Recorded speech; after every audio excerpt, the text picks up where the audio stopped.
Wow, handsomenya Daddy. Mati.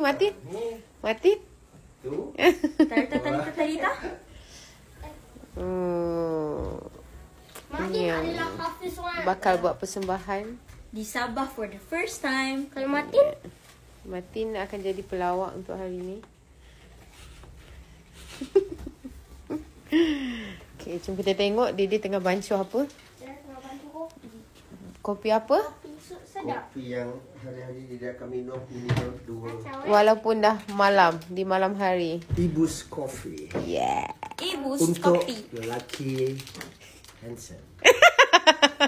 Untuk Handsome luar dan dalam. Dede memang handsome pun. Mami.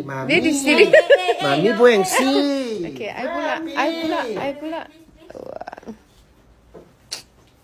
Ini kan tambah mascara.